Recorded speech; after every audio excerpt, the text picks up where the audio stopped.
आज हम अपने कार्यक्रम की शुरुआत कर रहे हैं मुजफ्फर रजमी के इन अल्फाजों से। ये जब्र भी देखा है तारीख की नजरों ने, लम्हों ने खता की थी, सदियों ने सजा पाई। ये अल्फाज आज की हमारी कहानी के लिए बिल्कुल सही साबित होने जा रहे हैं।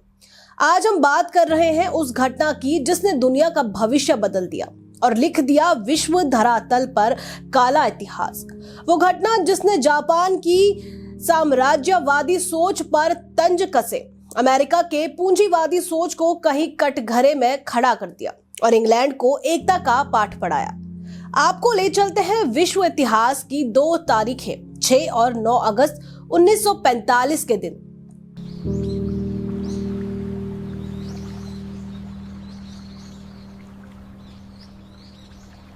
おはようございます。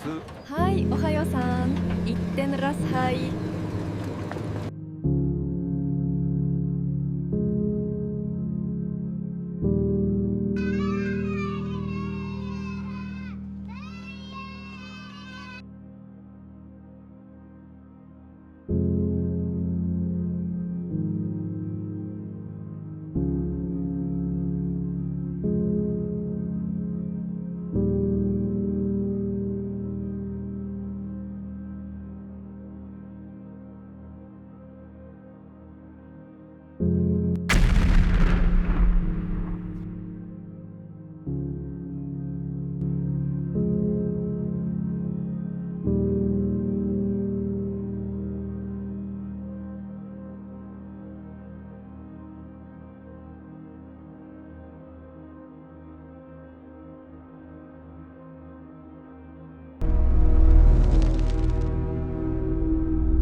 जिन 2 दिनों में परमाणु बम से अनजान जापान के 2 शहरों हिरोशिमा और नागासाकी के नागरिकों को लगा था उनके शहर में सूरज फट गया है, लेकिन ऐसा नहीं था।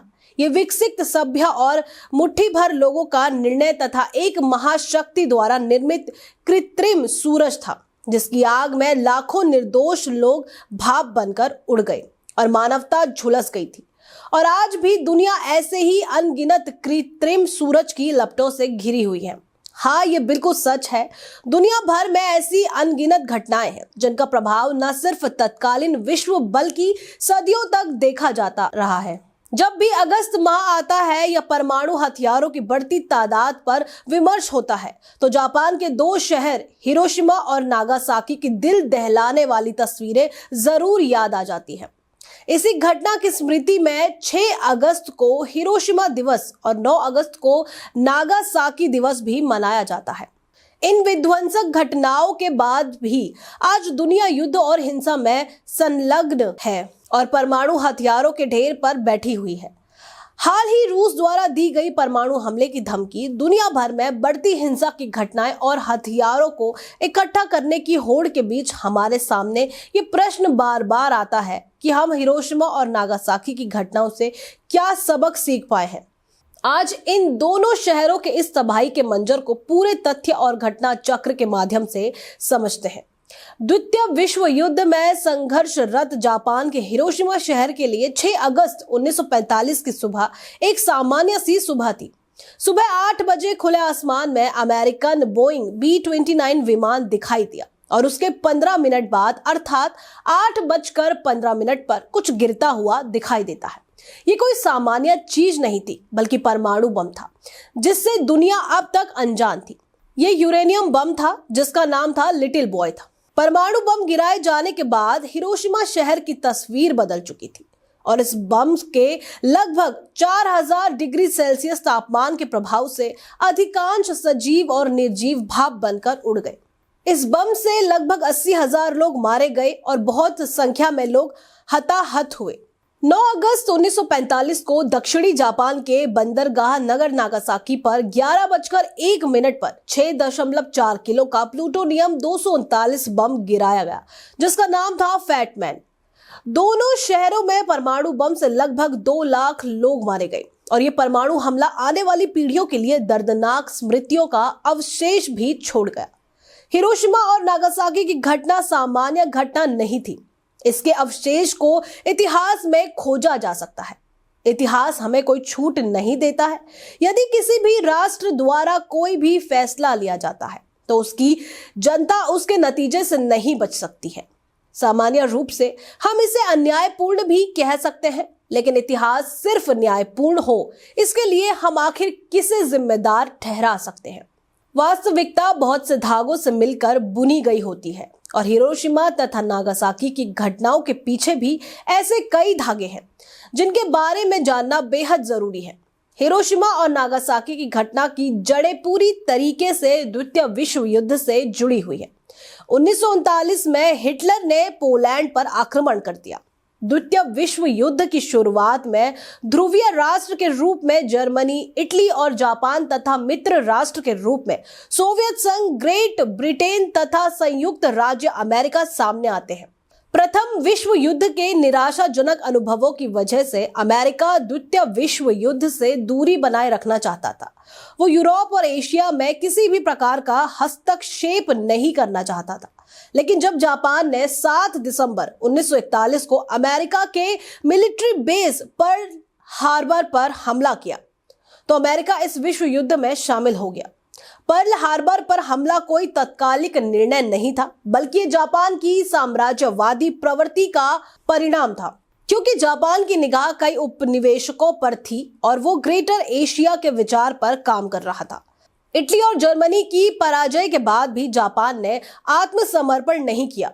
जनधन के भारी नुकसान के बावजूद जापान अमेरिका से युद्धरत रहा। ओकिनावा की लड़ाई के पश्चात अमेरिकी नेतृत्व इस निर्णय पर पहुंचा कि जापान से संघर्ष को लंबा नहीं खींचना चाहिए और इसका परिणाम हुआ परमाणु बम का प्रयोग। अंततः हिरोशिमा और नागासाकी पर परमाणु हमले के पश्चात जापान ने आत्मसमर्पण कर दिया और द्वितीय विश्व युद्ध समाप्त हो गया। द्वितीय विश्व युद्ध की समाप्ति के पश्चात असंख्य प्रश्न विमर्श की दुनिया में सदैव अपनी उपस्थिति दर्ज कराते रहते हैं। जैसे क्या युद्ध मानवता से ज्यादा महत्वपूर्ण है? यदि युद्ध होता भी है तो क्या इसका अंत इसी प्रकार होना चाहिए? ऐसा माना जा रहा था कि शीत युद्ध के खत्म होने और सोवियत संघ के विघटन के बाद परमाणु हथियारों की संख्या में कमी आएगी, लेकिन नए भूराजनीतिक समीकरणों के कारण कई देशों में हथियारों को बढ़ाने की होड़ सी लग गई है। साल 2024 की शुरुआत से ही परमाणु संपन्न देशों ने अपने परमाणु हथियारों को और भी ज्यादा उन्नत बनाने की दिशा में तेजी से कदम बढ़ा है। इन देशों ने न केवल पुराने हथियारों को अपग्रेड किया है, बल्कि नई और अधिक घातक परमाणु तकनीकों को भी अपने सैन्य ताकत में शामिल किया है। दुनिया में 9 ऐसे देश हैं जो परमाणु संपन्न है और ये देश है अमेरिका, उत्तर कोरिया, इजराइल, ब्रिटेन, रूस, फ्रांस, चीन, भारत और Pakistan. Stockholm International Peace Research Institute की 2025 की रिपोर्ट के मुताबिक साल की शुरुआत में दुनिया भर में करीब 12,241 परमाणु हथियार मौजूद थे। इनमें से करीब 9,614 हथियार ऐसे हैं जो सैन्य इस्तेमाल के लिए तैयार हालत में रखे गए हैं। इन हथियारों में से 3,912 मिसाइलों और विमानों पर पहले से तैनात है, जबकि बाकी हथियार केंद्रीय गोदामों में सुरक्षित रखे गए हैं। लगभग 2100 हथियार ऐसे हैं जिन्हें बैलिस्टिक मिसाइलों पर बहुत उच्च सतर्कता की स्थिति में रखा गया है। इनमें से अधिकतर रूस और अमेरिका के पास है। सिप्री दुनिया भर में हथियारों पर नजर रखने वाली स्वनियंत्रित अंतर्राष्ट्रीय संस्था है। इसकी रिपोर्ट के मुताबिक अमेरिका के पास करीब 5,177 परमाणु हथियार है, जबकि रूस के पास 5,459 परमाणु हथियार है।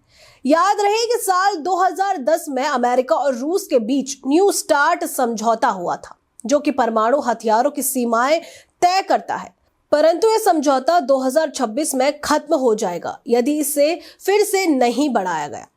तो दोनों देश मिसाइलों पर और ज्यादा परमाणु हथियार तैनात कर सकते हैं। वहीं दूसरी ओर अपने आप को विश्व की दूसरी सबसे बड़ी सैन्य महाशक्ति के रूप में स्थापित करने के लिए चीन परमाणु हथियारों की दौड़ में बड़ी तेजी से आगे आ रहा है।